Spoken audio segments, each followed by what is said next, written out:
Hello and welcome back to Khemia. We will be continuing where we left off, which, if you recall, is after Cassius returns to Ad Astra, and we can see that Virginia is having a little bit of trouble trying to govern all these really misogynistic people who want nothing more than to just usurp the throne from her while Amicus is away.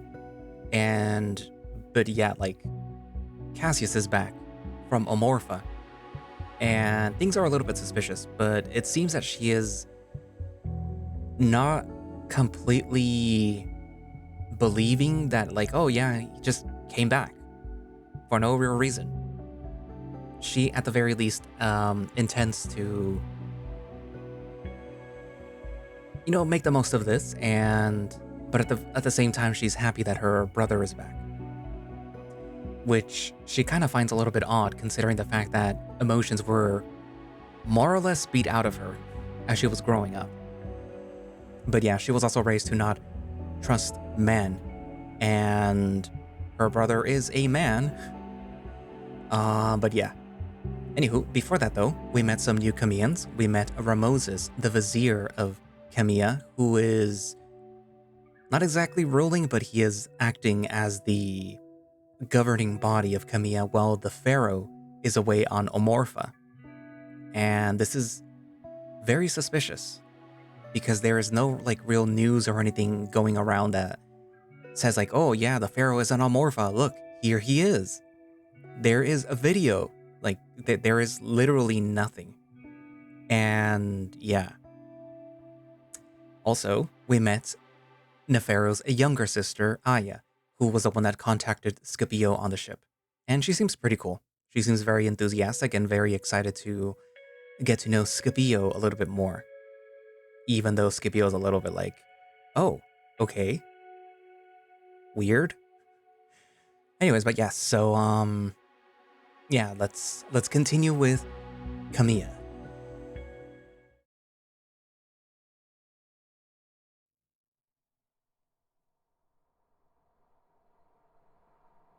After managing to pry Veterus from Brunus, my teacher and I have a solid 10-minute conversation on how one must behave on Khemia. It's a delicate balance, and I worry that I will be fretting over what Veterus is doing my entire time here. After reminding me that he's been waiting for this moment for over 10 times my own lifespan, he agrees to tone down his excitement at least a little bit. I glance at the entrance where Brunus, Nefero, and Aya had disappeared into, saying that they'd be at the entrance when we decided to enter. Shall we join the rest of our party then? Yes. I do want to warn you though, Scipio. I turn to him. Of what, teacher? Though I keep my voice light, I'm becoming a bit impatient, wanting to rejoin Nefero and Aya again, still curious about his younger sibling. He lowers his voice, so I know that he must know something that he thinks is very important or interesting that he wants to say. I know we told you to. Vetrus looks around. Ahem. Yes, Vetrus? His voice is projected from an unseen speaker. Oh, good. You're not in my brain anymore. Give us some privacy until we enter the palace, please. Of course. I glance in the direction of the voice, ears twitching before my field of view tilts wildly, Vetrus reaching up to grab my arm to yank me down closer to his level. Ow! Teacher, please just ask me to lean in closer or I don't trust anything here, Scipio. It's nothing like what I imagined it would be. Not in a good way. Something is very wrong. It is very strange to have my teacher whispering hoarsely into my ear like this, but his urgency has me listening. I know we told you to get close to Nefero, but make sure that you do not sacrifice your own emotions for the jackal or any other Khemian. Again, something is wrong. We'll talk more tonight. I straighten back up and nod, even though I am unsure if it has to do with the suspiciously advanced tech or something else. I'm content to wait until later. Now, let's head into the palace. His reedy voice trembles slightly, betraying his suppressed excitement despite his sudden concern seconds earlier. Vetrus is a strange wolf, no question about that, but he's rarely shown concern or worry for me, and that alone is enough for me to heed his advice. I look around at the empty courtyard for a moment longer, trying to see what Vetrus might be so worried about, but I have to give up after a few seconds and follow him into the palace.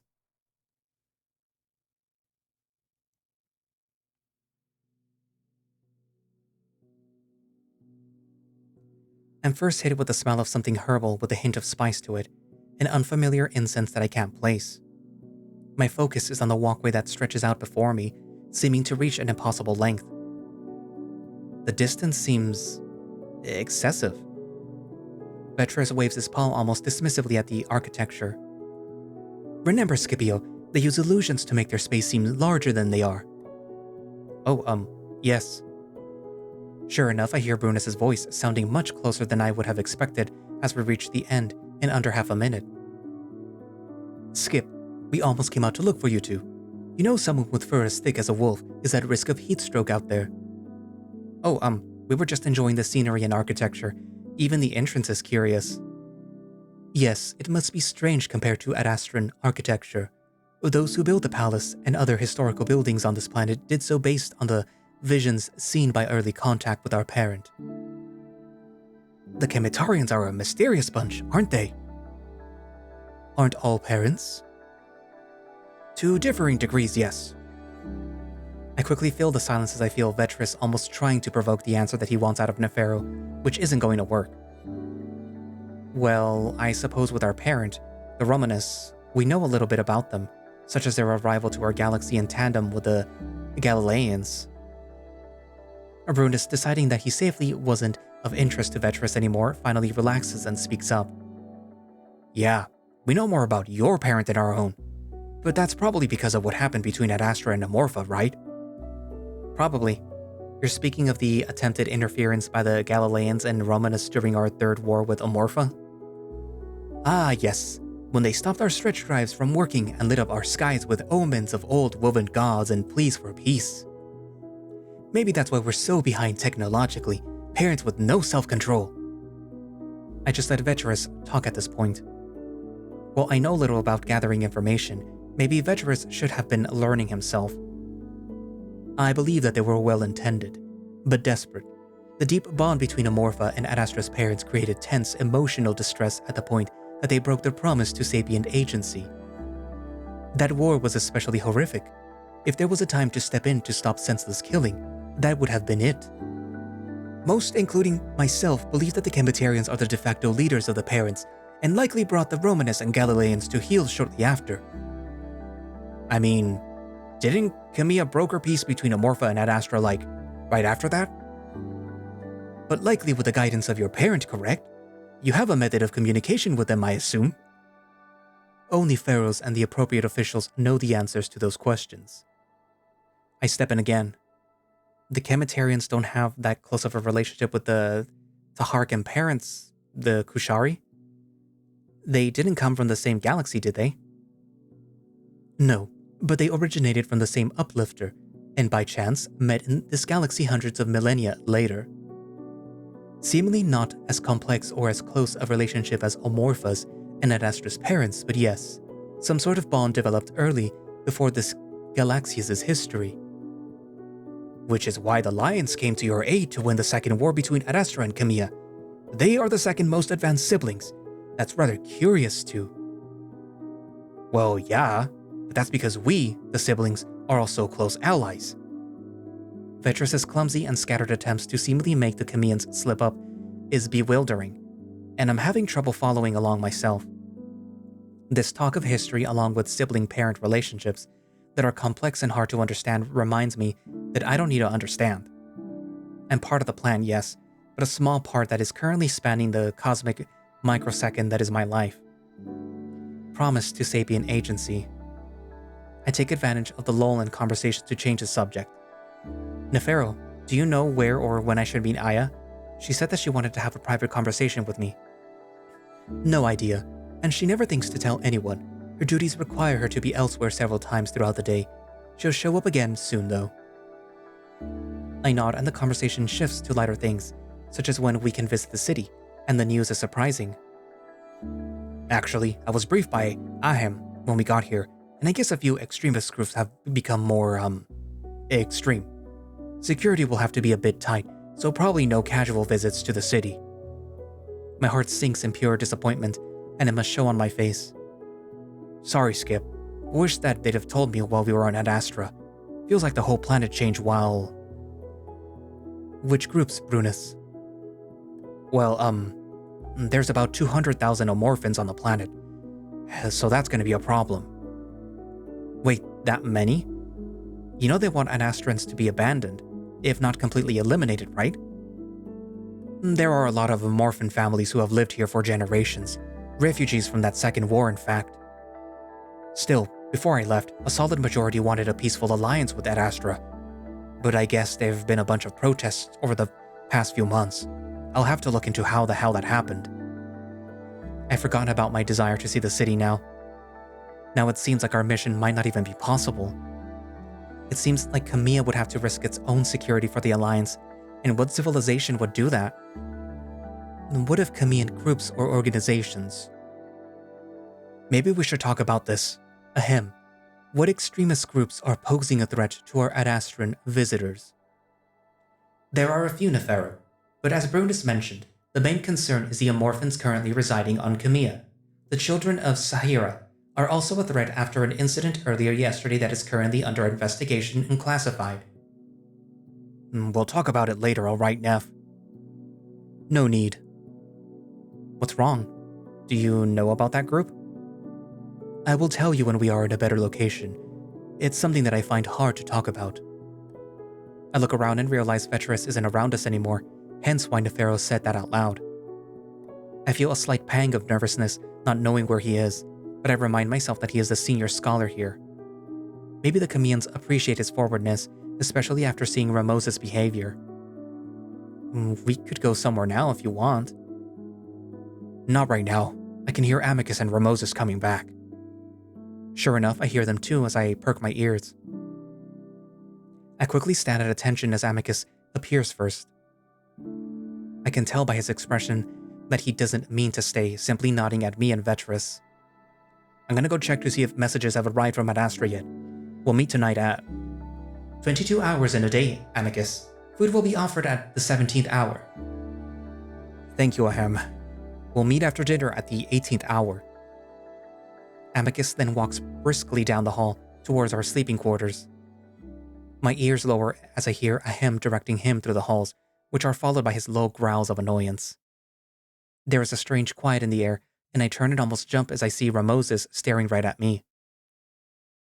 His muzzle is pointing lower now, and I think I understand why he makes a point of keeping his chin up. His sunken cheeks and thick nose make his muzzle noticeably bulbous and heavy-looking. I quickly lower my gaze, waiting to see if he addresses me. I apologize, but who are you exactly? I feel my face heat up underneath my fur. Even though he wouldn't know who I am, he asks the question in a way that sounds more like, why are you even here? I am Scipio, scholar of Khemian history and culture. I am a student of Vetrus. Brilliant student! Ad Astra's future must be present for such important things. Vetrus' sudden reappearance is as mysterious as his disappearance before he is gone again. Either way, Ramoses seems to lose interest with that last part. Interesting. Nefero, I need to converse with you in the throne room. Oh, right away, you're holy. Shut up. I jump and quickly look away, wishing that I'd followed Vetrus to wherever the hell he went. Even Brunus looks surprised. I know you had a great deal of fun tormenting me when we were younger. But I am the Vizier, and you will treat me with respect, or you will leave. Your choice. Nefero looks at his brother with an expression that I can't quite describe, but it's deep and angry, and it's something that I've never seen from Nefero before. Very well. And with that, Brunus and I are left to stare after the pair. Guess things have changed.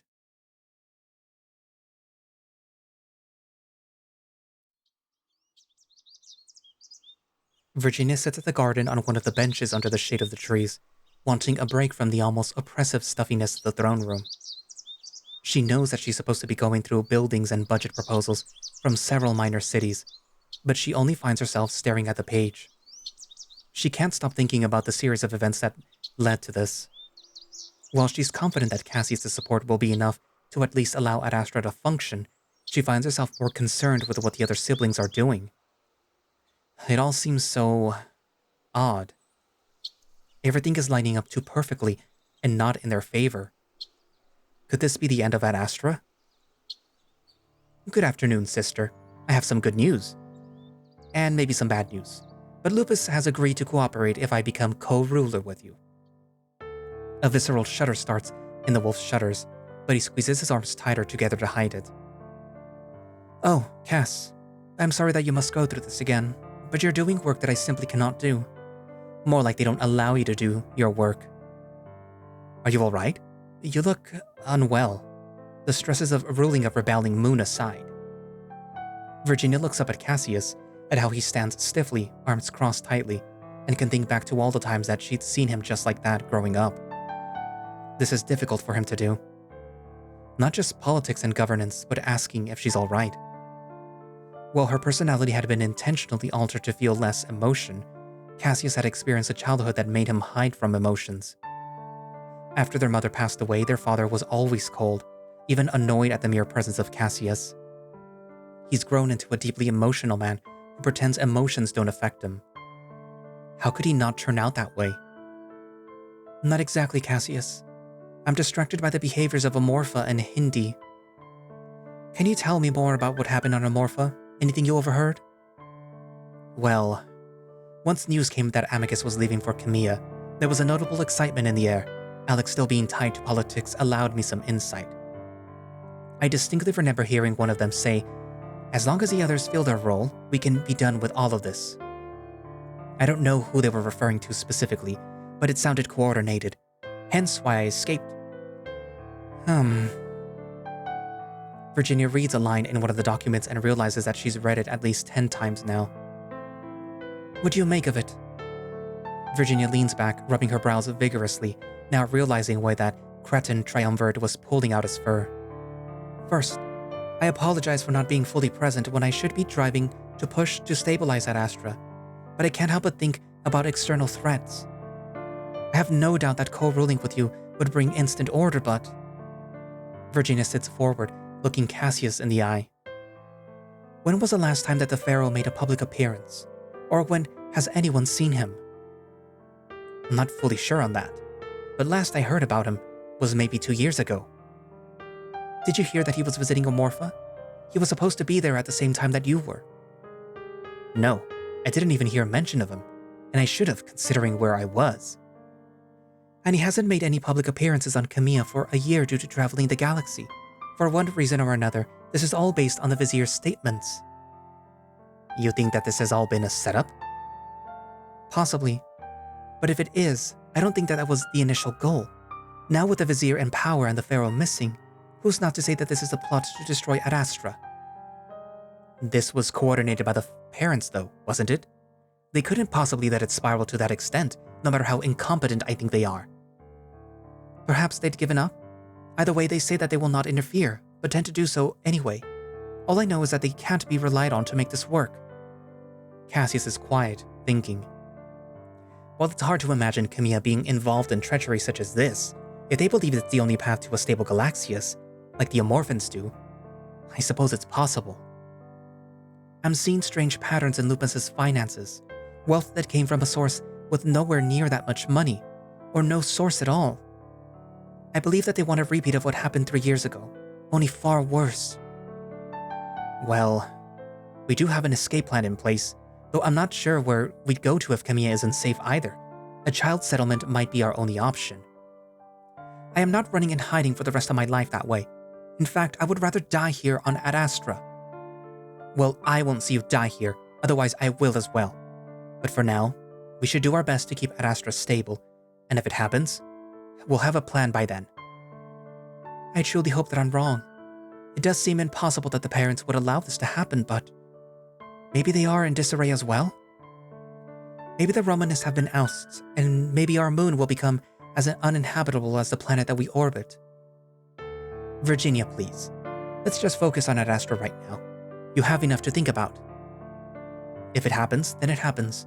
Our moon is well fortified, and we have withstood attacks from almost all siblings trying to invade our moon. Virginia holds back from telling Cassius that was likely only due to the fact that, to defeat the wolves, total invasion and destruction would be required. Whether out of moral principle or possibly even exhaustion, each sibling left with nothing signed, Ad Astra in ruins. Only Ad Astra can truly destroy itself, and I fear the consequences that will befall our people. While I don't believe a full-scale invasion is possible, I doubt the siblings would even attempt one, knowing what will happen, just like 3 years ago. Do you have people in Lupus who can investigate further? A few. I can at least ask them about Amorphans that might be living there. Lupus accepting help from Amorpha seems far-fetched than anything else we've discussed. Virginia shrugs. Lupus Triumvirate system is corrupted to the point that it's now run by only a few families, the wealthiest ones, of course. And of course, Amicus couldn't just purge it because it practically guarantees a bomb in the center of the Ad Astra City until we relent. Cassius becomes quiet, staring into the distance before speaking. It's a strange life that we lead, Virginia. How did we get here? Chance, consequence, and of course that bastard POTUS who put us here. At least one of our questions has an answer, eh? Now we'll keep our ears to the ground, but in the meantime, I'll help you with signing off these documents.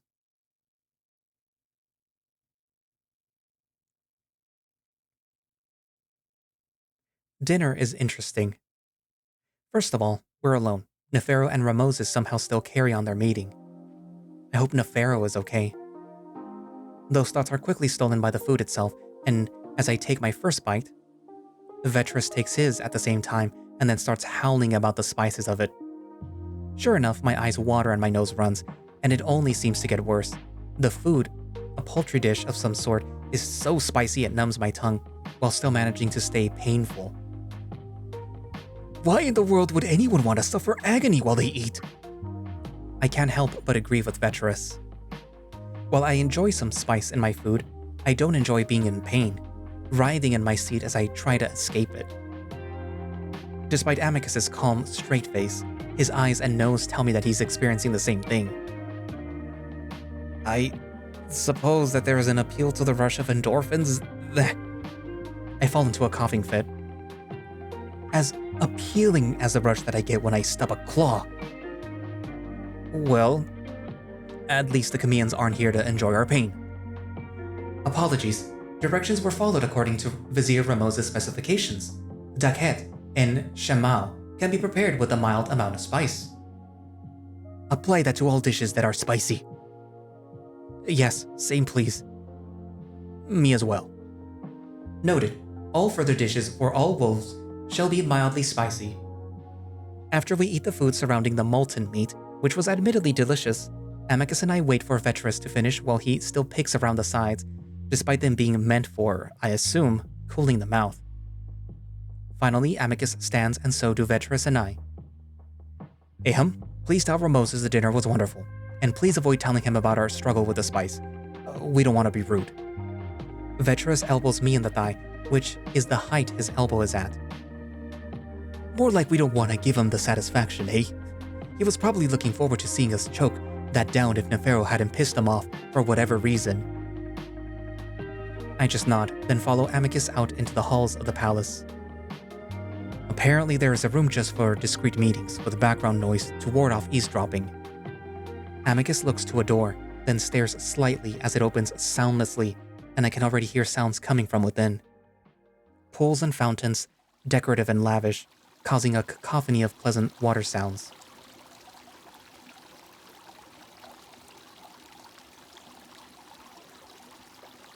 Amicus leads us to the center where benches sit and towels lie. I use one to wipe off a bench while the others do the same. Then Amicus focuses on us. And this was a mistake. My eyes widen. Vetrus is silent for once. Our meeting consisted of Ramoses listing off grievances that we never discussed before, and that he says needs to be addressed. Have any of you gotten a straight answer on what the Pharaoh is doing, or where the hell he is? Omorpha is what Ramsos or whatever said. Ramoses, teacher. I say it as respectfully as possible, bowing to him at the same time, actually worried that he might get himself in big trouble. around someone like Ramoses. So he says, but there's no return date or actual information out there that he's on Amorpha. That would be a headline on any galactic news channel. I would say maybe it's confidential, but if that were the case, Vizier Ramoses shouldn't have told us. Like I told you, Scipio, something is wrong here. Best case scenario is that he's telling the truth, and we simply have to put up with that pompous jackal. I don't know who the hell trained him, but they sure fucked up. I'm ashamed as I start to question my own Emperor's ability to handle the situation.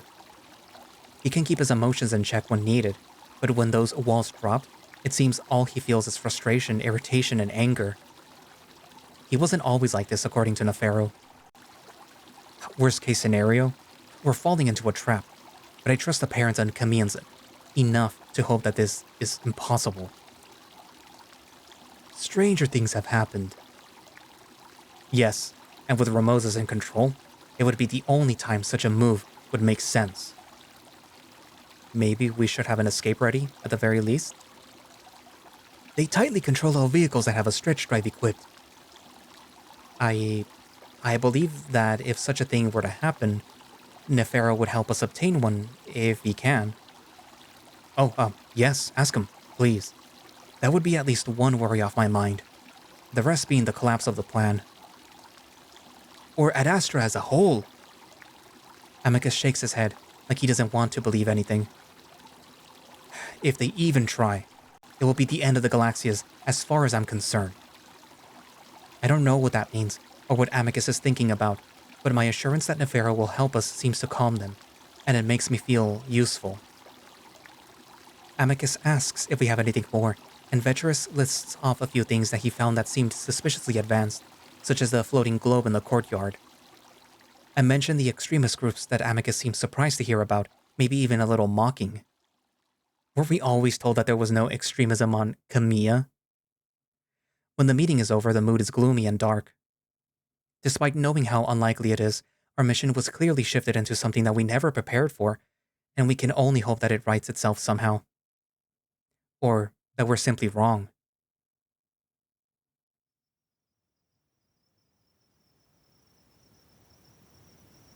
I sit alone in the courtyard, holding a uniquely shaped stone, one covered with eroded holes and spiky protrusions around it, but my mind is mostly blank. After the initial landing and introductions, followed by seeing Ramoses, then the meeting, my hopes for the mission have fallen significantly. I especially remember Ramoses' eyes burning into mine, asking me who I was. It seems to me that we should have waited until the Pharaoh arrived, whenever that might be, because the Vizier is so abrasive and strange that I don't think it's possible to negotiate anything fair with him. And what's the point of me manipulating and prying into Nefero's life when he's so clearly out of favor amongst those who truly rule?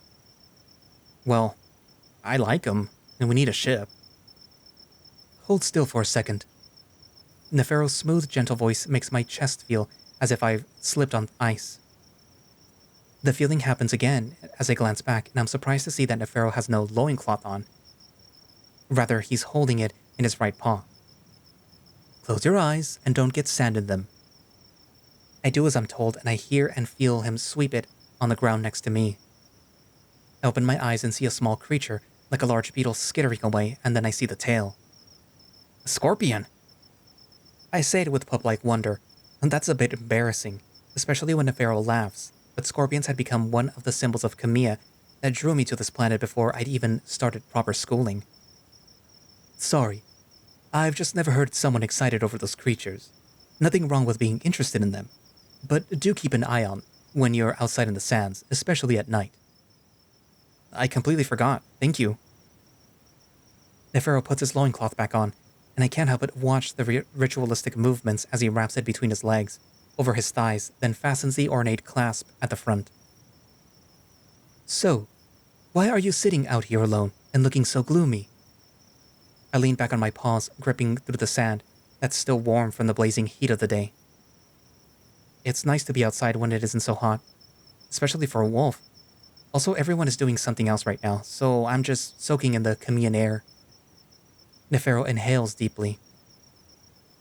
I have missed the desert air, I have to admit. We sit in the silence for several minutes, and it feels good, but I'm too curious and worried not to ask. That was a long meeting with your brother. Ugh. Yeah, he wanted every detail. I didn't tell him half of what happened, though, since he's not my father. When is your father going to be here, though? I don't think that I've heard of what exactly he's doing in over a year. Not to say that it's my business, but your brother saying that he's on Amorpha is the only thing that I've been told. It should be in the coming days, according to Ram. I'm not sure what my father is doing, but it's clearly something classified considering that I've heard no news, nor have I seen him mentioned when visiting the other worlds.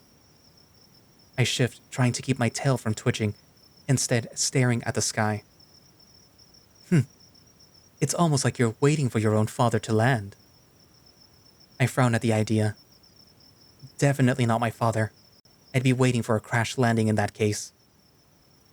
Oh, I'm sorry. I never delved into your family since you seemed a bit guarded about it.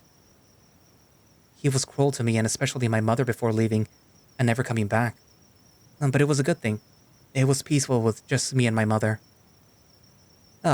Maybe my family is right about me being too self-centered. I don't even realize that others around me have similar struggles. It's okay. I was very young and so had no real attachment to him. Nefero, if things become dangerous here, or if we become trapped, or even attacked here. What? Did something happen? No, I'm worried because your brother is a bit, shitty. He doesn't demonstrate control over his emotions, and he seems to be thinking being rude is part of ruling. I'm worried if your father doesn't show up, this mission will be a failure. And his hostility honestly has me worried. And I'm hoping that there is a way out of here in case something happens. Nefero seems to figure out everything that we at Astrians are worried about. The last time that I saw my father must have been 3 years ago. And the times that I did see him were very brief, usually to give me some sort of task. This is nothing unusual for him to do. But yes, he has a far better temperament than my brother. Still, Ram is solidly behind the alliance. That I at least know to be true. You do? Yes. He's worked his entire life to this point. Why would he throw it away and risk derailing the entire Galaxias? Which is what would happen. But, just in case, would you help us even if your brother would not want it? Of course, Scipio. I would have to come with you since in a scenario like that would definitely end in my banishment. But I think that we'd have bigger issues to worry about in that case. That relieves me and I reach out, hugging him around the shoulders, Khemian style. Thank you, Nefero. That makes me feel a lot better. He hugs back twice as hard. But really, try not to worry. Ramo is a unique personality, simultaneously ambitious, but stupid.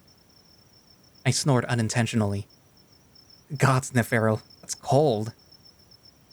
That's simply how the truth feels, Skip. Anyway, I would be more worried about possible Amorphan saboteurs than anything else. That reminds me of something. So, what are these groups that might cause us harm?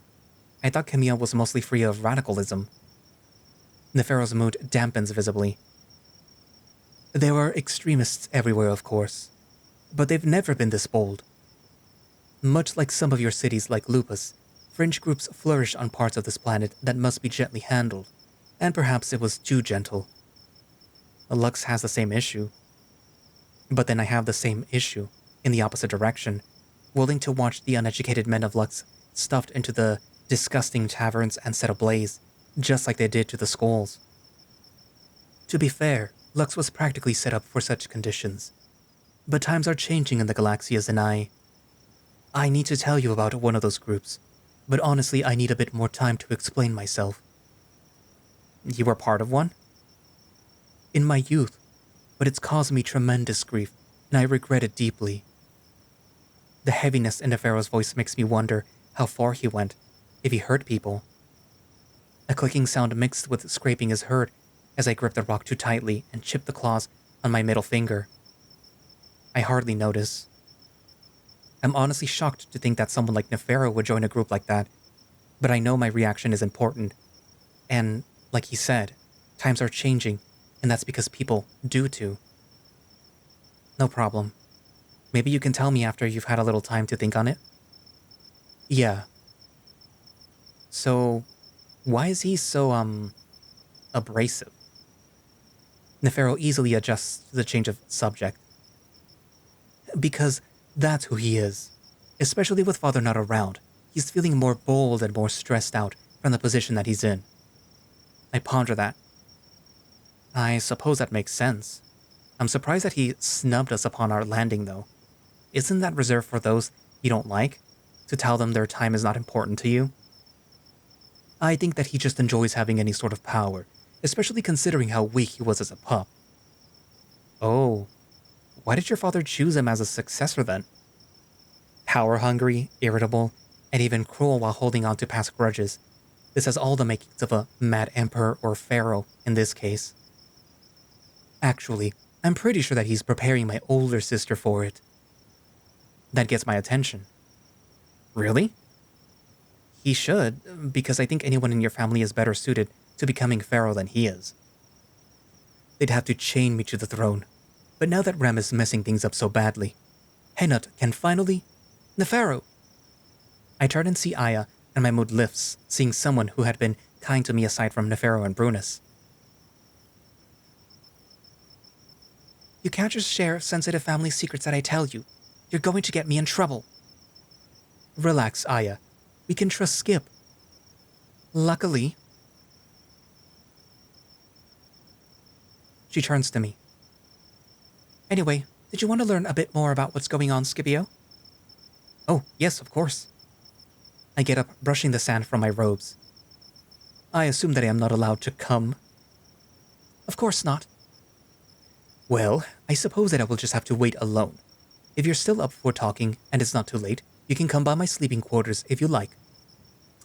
I knew it. Nefero, why didn't you just tell me that he's your boyfriend? I could tell right away. I shift uncomfortably as Nefero glances at me. Oh, sorry. I'm such a Khemian. Whatever you guys are, it's good for you, Nefero. Ahem. Thanks, Aya. He turns to me. I still do want to answer your question when you have time. Of course, Nefero. Now he turns to Aya. And don't take this the wrong way, Aya. But don't do anything that might be strange or weird, all right? Nothing strange or weird. Scipio already knows most of this stuff. All right. I'll talk to you later, Skip.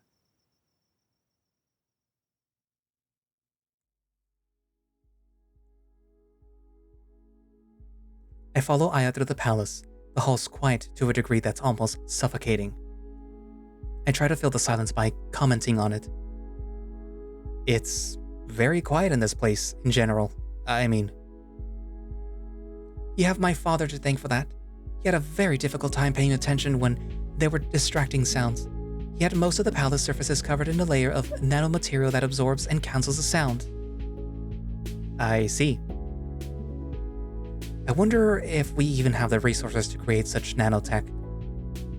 We finally come to a stop at an inconspicuous door, though there are hieroglyphs, ancient ones, surrounding the door that hint at something more beyond. Aya stops suddenly, as if remembering something, and turns to me. She takes a moment to look me over. Okay, do you have any idea what this might be about, Scipio? Not confidently, but I think that it must have something to do with your ability to speak with me in my head over long distances. It does, yes, but much, much more than that, Scipio. You have specific abilities that have gone undetected until now. This is usually the case, but Khemia has recently achieved the ability to measure and detect it. I wonder if these abilities are simple talents, like maybe my good grasp of history. I'm not sure you have the right wolf, Aya. I don't think I... Have you ever met someone who did the same as I? Or experienced the same as you? No. Was it unusual that I was able to hear you? Very. But the most important question that I have is if you want to learn more, or leave it at that. While it's not dangerous, it seems that you are having negative experiences related to this ability. Do you mean, like, a Hiwawi? Oh, no, not that specifically. I see Aya moving away from the door, taking a step towards me, and I think that she's second-guessing herself. Is it bad for you? I can help you find resources for treatment, or let Nefero know so that he can... I let out a fake laugh, one that I think sounds genuine, though it's hard to tell with how the walls suck up the sound of it. Oh, no, it's just what came to mind. I have a mild case of it that causes negative moments in my life, so I thought that might be it. I see. I haven't brought it further into your past out of respect, but I can sense some unresolved pain. I just wanted to warn you that sometimes the experience can be intense, and outside forces may take advantage of this. There was a pause and I blink at Aya, waiting to learn more about these outside forces. I know that this all sounds very confusing, but there are a few rules that must be followed, so what happens beyond this door cannot be discussed with anyone except me. I just want to forewarn you and give you a chance to back out. This is all becoming much more serious than I initially expected. Still, the mysterious nature of it all, and almost frustrating ambiguity of it makes me feel as if I can't back out now. I understand. I would like to know more, and I'll make sure to keep it confidential. All right, we'll do the official oaths once we're settled. Aya steps forward to the door, and again Ahem speaks up. Aya, Scipio is unauthorized to have access to this room. Please grant him access for a single entry, please. Very well. Aya looks over her shoulder at me. I'll make it permanent depending on how well this goes. Don't worry though, just normal precautions. I nod, simultaneously checking my body language, stilling my tail, keeping my ears up and my shoulders loose. And don't worry about the sounds that you hear as you pass through the door. It's all part of the process. I lower my ears, about to ask Aya what exactly that noise was doing when I see the room.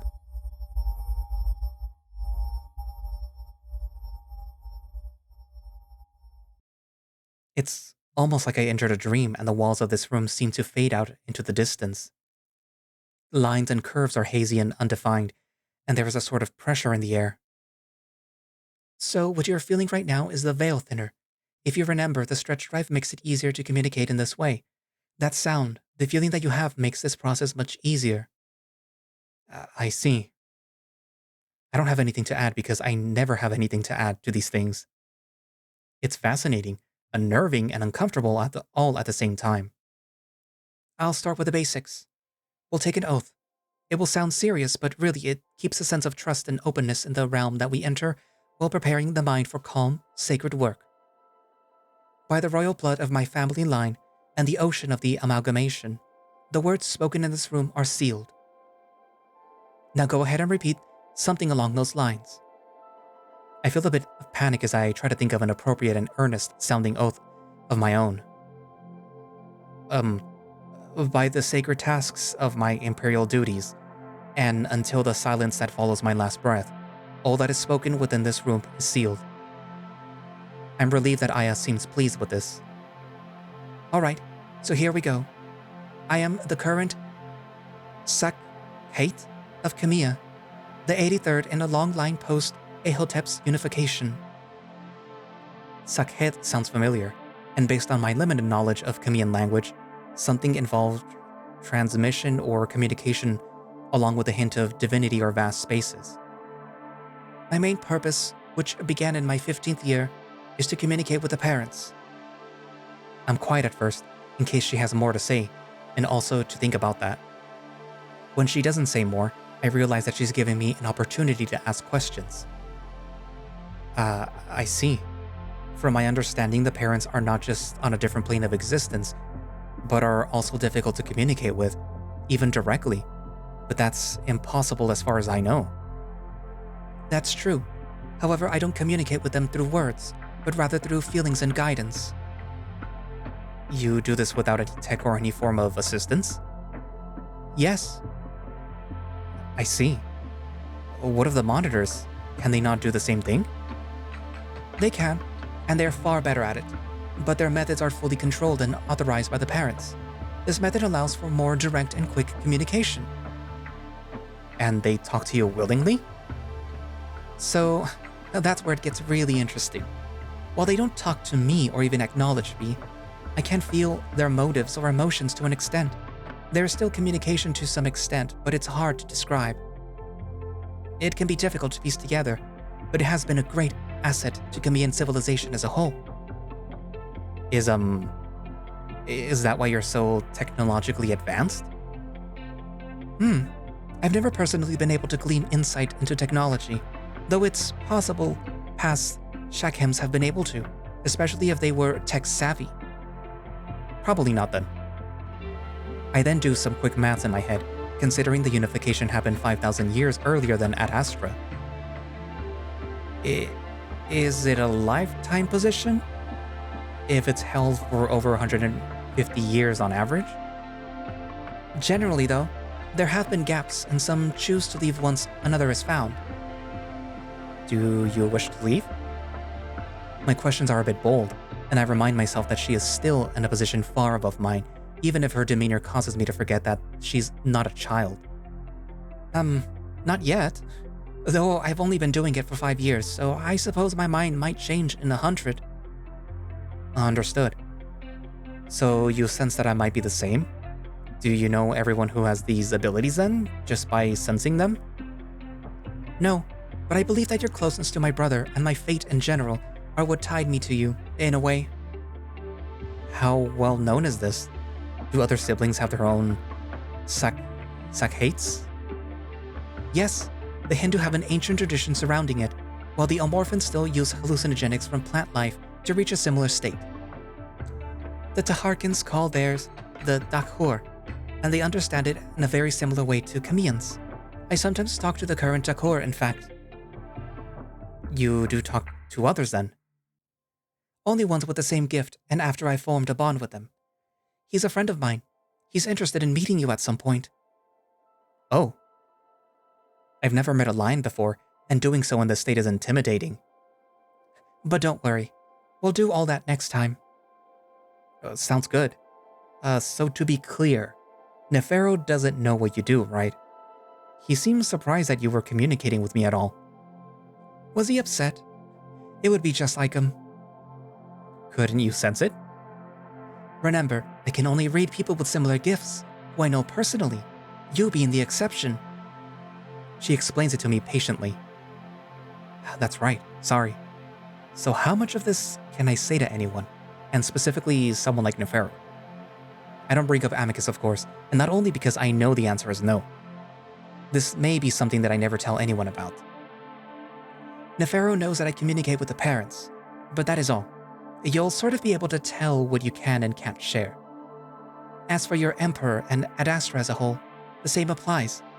I only ask you to participate in 3 sessions, this being one of them, before you consider telling them. This is only so that you have a better understanding of its significance and impact.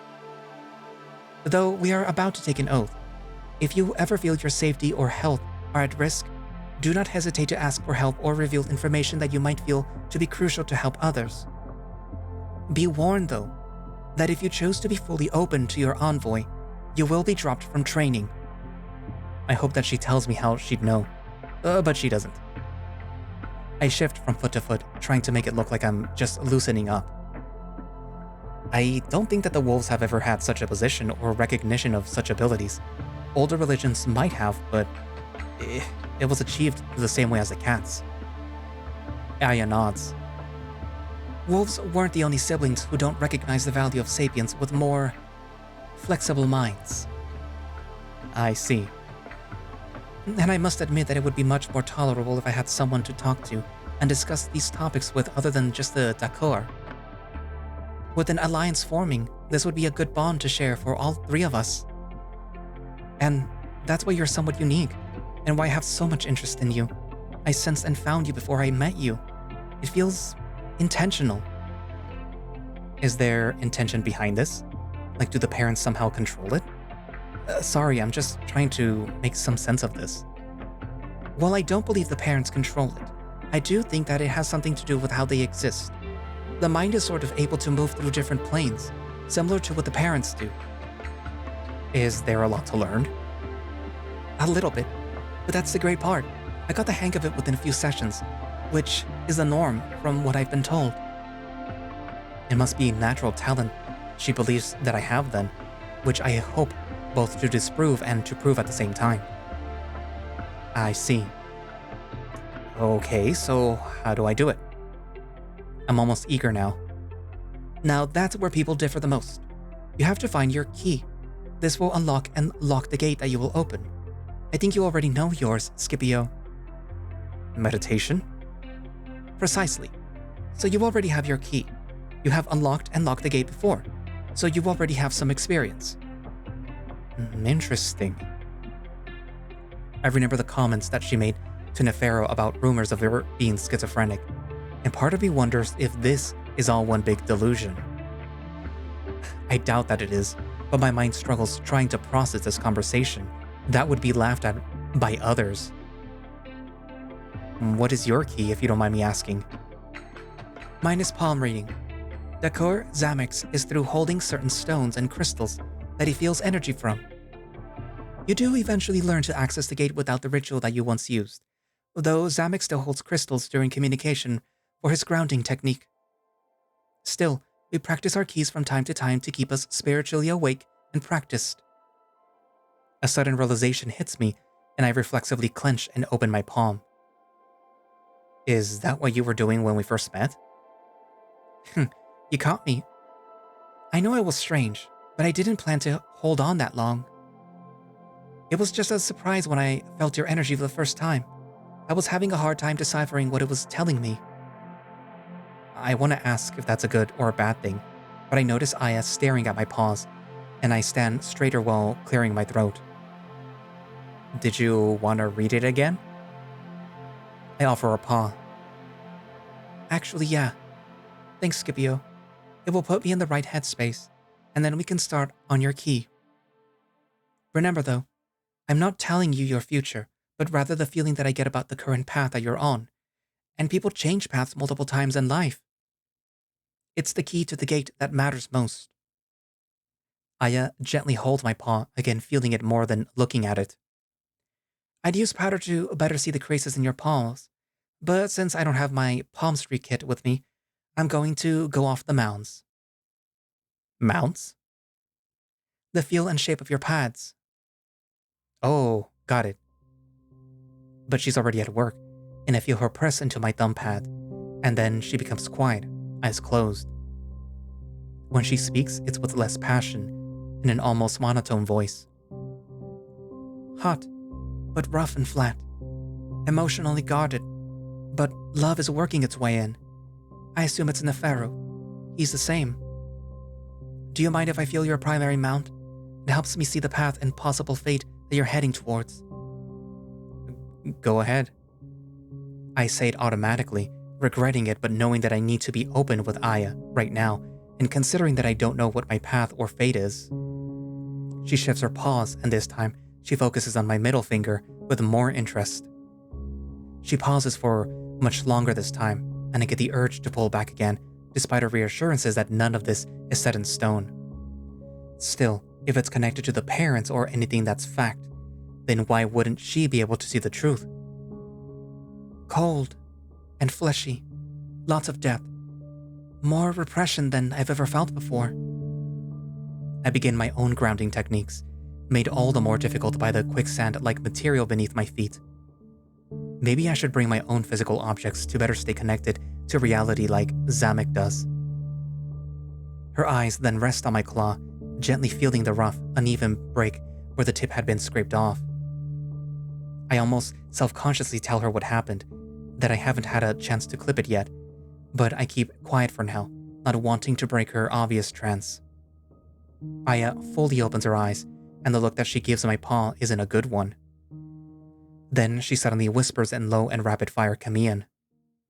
Keram Sinetka, Semetka A-Ru, Sa'a Ihotep.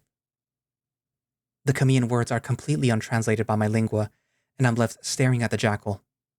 It must have been a phrase or a ritualistic saying if it wasn't intended to be translated. But slowly her eyes focus a bit, and she smiles at me. What did you see? Aya seems to think hard about her words. I don't know yet, but I'll try to uncover as much as I can in future sessions. Sorry if I worried you. It happens from time to time. Her expression and those whispered Khemian words, which I am now convinced were a blessing based on the few Khemian words that I know, make me think that it usually doesn't happen. All right, now, do what you always do when meditating. Try to reach further, if that makes sense. I remember how it felt in the ship, and I nod, crossing my legs and beginning my breathing exercises. Aya gets comfortable on the strange, sandy floor as well, which is almost powdery like flour, yet I see no evidence of it sticking to our fur or clothing. The last that I see of Aya, she is in a similar position across from me, but with her eyes closed, her own paws pressed together, looking completely absent, and I get the feeling that I am being left behind. How embarrassing would it be to go through all of this buildup only to find out that I can't do it? Relax, I'm here, and that's the whole reason why I'm here, to help guide you. I glance at her, wondering if I even saw her lips move, then focus back on my breathing. And just like in the stretch, the barriers around my mind feel thinner than usual.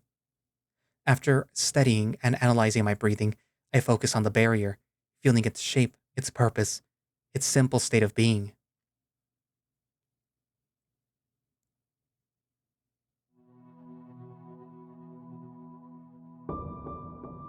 I slipped through the gate faster than I intended or wanted, but I'm there now. See? It's simple for someone like you.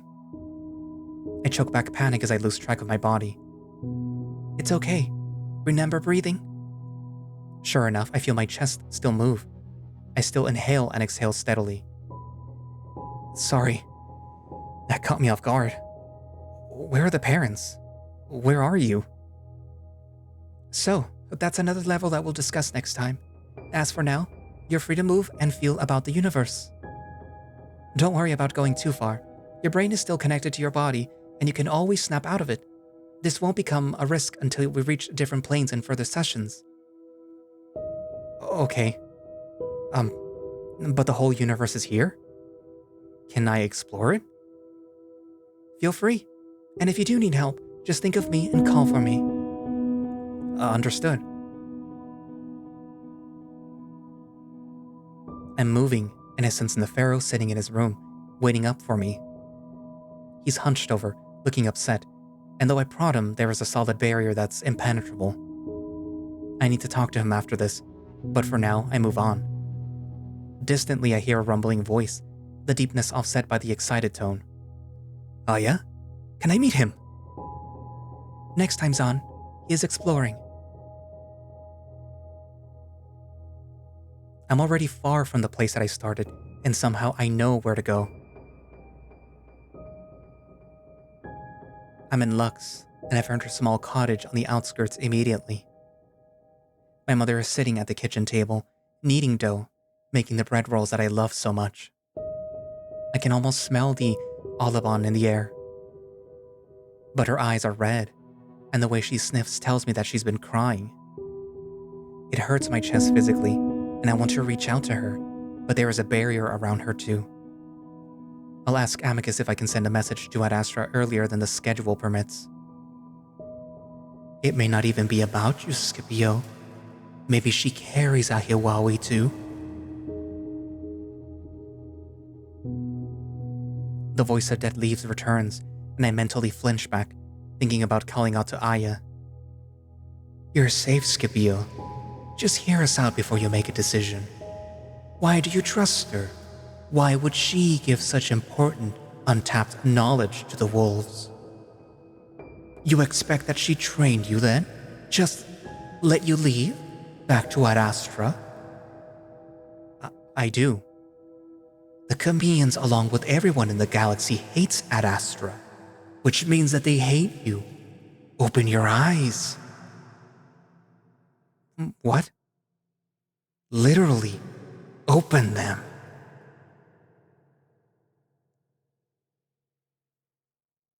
I stare. Then I blink a few times before staring again.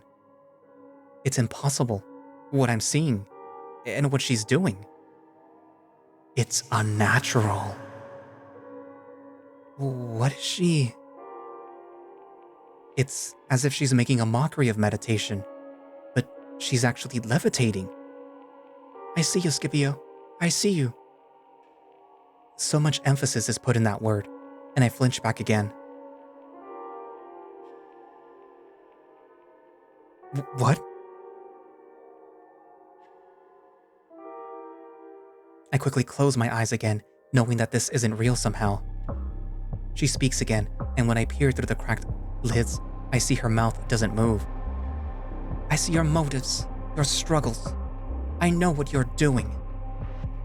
Her tone is cold, angry, and accusatory, and that smile fixed on her face makes it hurt all the more. Pain can't be undone. I close my eyes again, afraid. I'm in a dangerous spot, I know that. I'm no longer in that room, and that's not Aya. Something has gone wrong, and I'm stuck. What do I do? What was it that she told me? Think of release. Think of all the pain leaving you, dissolving, reorganizing itself into something neutral, as all things should be. Look deeply and try to understand the meaning. Fear and pain are a natural part of death, but after... I cast around, looking for something else, something that might tell me what this means. Blinding pain from the inside out like I've never known, and I feel my insides, my lungs, my heart lurch and spasm violently against it. That is it, Scipio. Then it's over. Aya, help, I need help. I'm stuck. I'm alone, and I always have been. Scipio.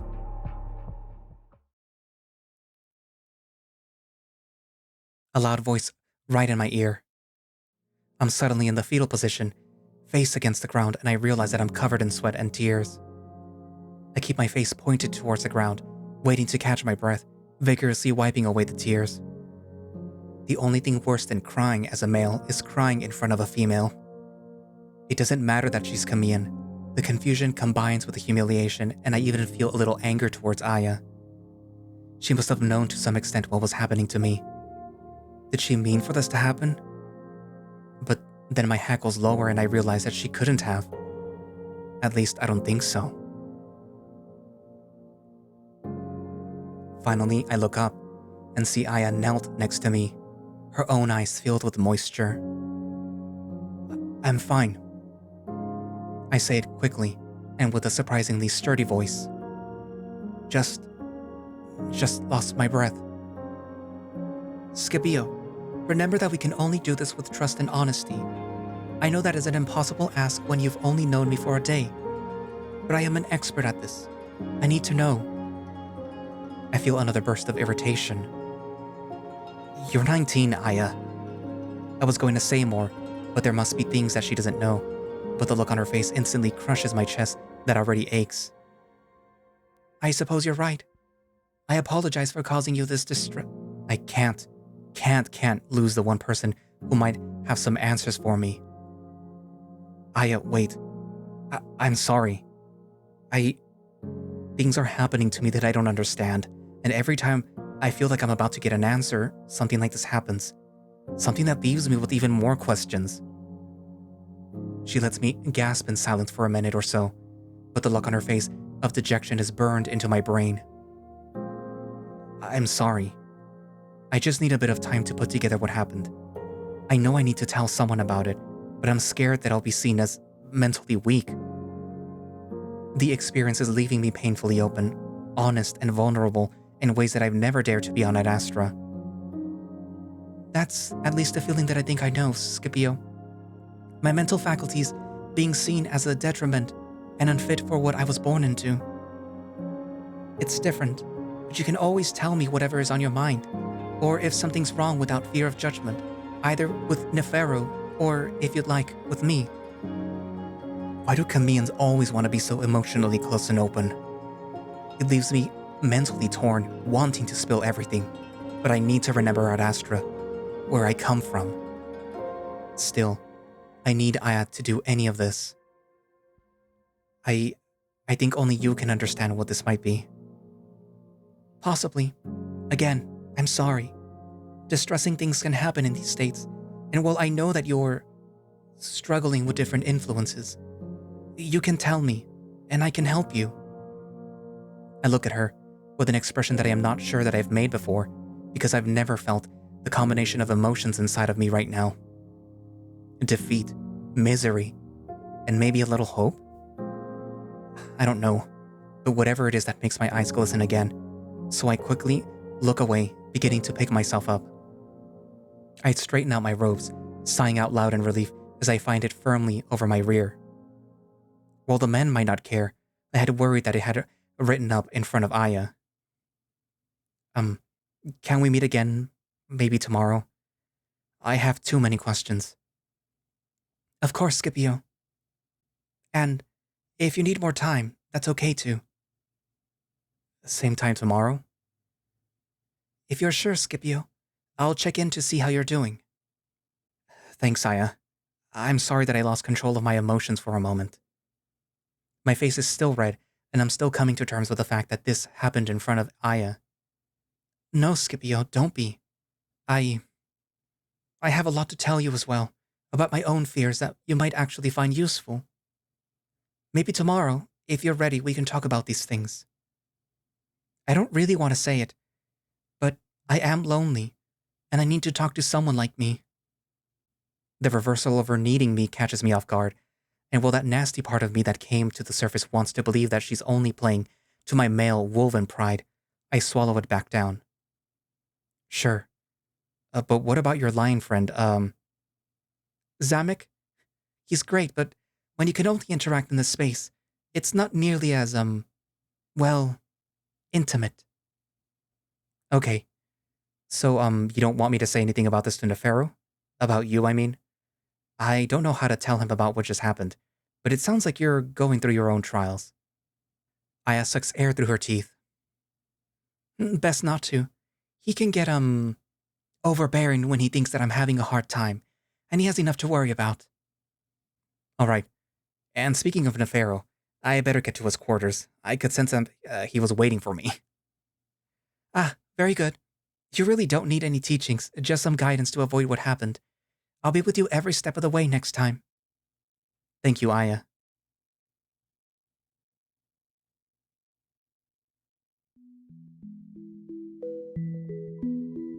I make my way to Nefero's room, sniffing and grooming my fur along the way, scrubbing away all traces of me crying. I'm feeling strangely detached again, but it's not nearly as bad as it was when in the den with Nefero. I ask Ahem for directions, and he gently guides me before saying Nefero is already waiting and to go in when I'm ready. The automatic doors here, so quiet and without requiring your press, seem to know who is at the door and who is allowed access. It instantly slides open for me. I'm hit with a wave of cooler air, along with the strong herbal smells from the desert plants outside. His windows are wide open, and he's leaning against the ledge of one of them, looking out into the night. He turns when he hears the door open. You're lucky that I'm up. That was far long. He stops as he focuses on my face, and I realize that maybe I didn't clean up as well as I thought. What happened, Skip? I wave my paw in the air, brushing it aside. Just, did some intense form of meditation. It took a lot out of me. I'm okay though. I suppose you're not going to tell me what happened though? I try to remember what Aya told me, if I would be able to share anything with Nefero in the future, especially considering that she had said that I could do so with my fellow Adastrians after 2 more sessions. Not yet. I don't think. I made an oath. Oh, come on. Ugh. Sorry. Was just hoping that you wouldn't end up like Aya, where she can't even tell me about half of her life. And now it seems like it's going to happen to you. I think I'll be able to share some of it eventually. Soon. Really? Why hasn't Aya ever told me? I think, wondering if I'm overstepping their sibling boundaries by telling him, but he looks so upset and disappointed. I think she could, but she says that she doesn't want it worrying you, because as you can see, it's, intense. That's the thing.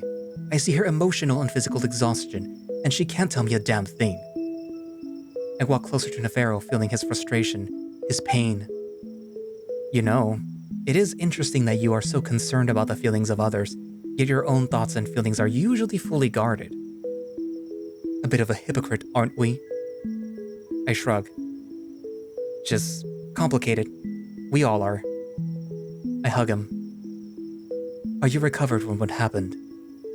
Not really, as you can see from how I'm acting, but I promise to be as honest as I am able to in the coming days, as long as you're honest with me. Can we talk about that in the morning? I'm so tired and He sighs, seeming to run out of words, and seeing his facade come down, I know that he's telling the truth about being tired. So I lead him to the bed, and we lay down, falling asleep almost instantly.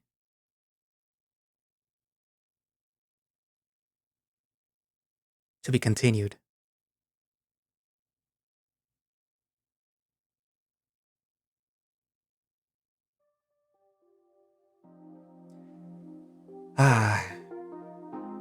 So interesting that we're getting some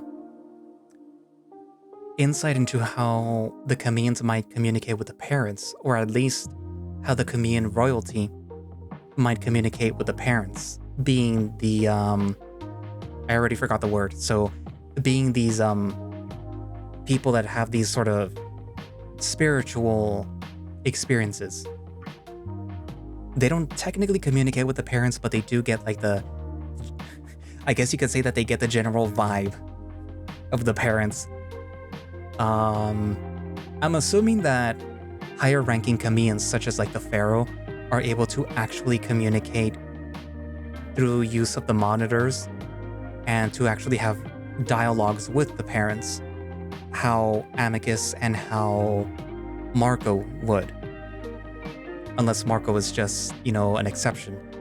That also brings to mind the fact that perhaps Marco is one of these special people that can have these experiences. But whereas Aya and Scipio can only sort of generally poke at the vibe of the parents, Marco is able to have like full-on conversations with well, actually, no, he's never spoken. No, yeah, he has spoken to the parents, but he has spoken through the parents through the monitor. But he has been able to do it without, and actually, no, he hasn't. Has he? No, that has only happened when he was like, both times where he was, if you know, you know. But, yeah.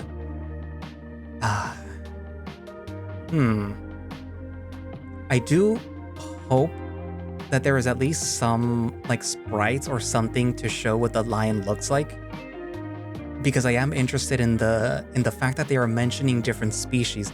The Hindo, which are the tigers, the Amorphans, which are the cats, obviously, but we already know what Amorphans look like, but I would like to see more. I already forgot what the lions are called, but the lions and whichever other species. It'd be kind of cool if they like sort of introduce them, even if it's just like sort of background characters, like background things in the background. I mean, I guess. But I do want to specifically see what the lions look like, because I have a lion for Sona, and it would be kind of cool to have like the outro for Khemia have like my lion Sona dressed up as whatever the lions look like, and my hyena dressed up as a Khemian. Like eat it. Anyways, what else? I am interested in what's happening with the Pharaoh and the Vizier, and I'm wondering if the Vizier did something to his father. Like, what if the Pharaoh had somehow looked favorably at the fact that Nefero had somehow managed to broker talks with Khemia and Ad Astra, despite what happened to his son, and he's like, you know what? Perhaps he is in the running for being the Pharaoh, and the Vizier found out, and he's like, oh, fuck that. I'm gonna get rid of you, Dad, so that I don't have to deal with my flower of a brother, my burnout of a brother, becoming, my ruler.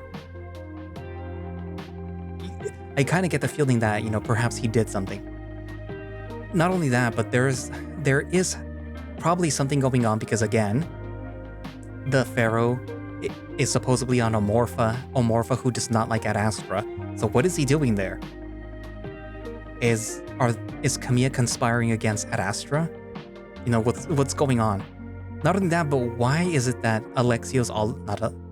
Cassius has suddenly shown up to Ad Astra where Amicus isn't, where Ad Astra is in disarray because, they don't want to, have to bow down to some girl, for lack of a better word, or for lack of, the Empress, the current acting Empress, Virginia.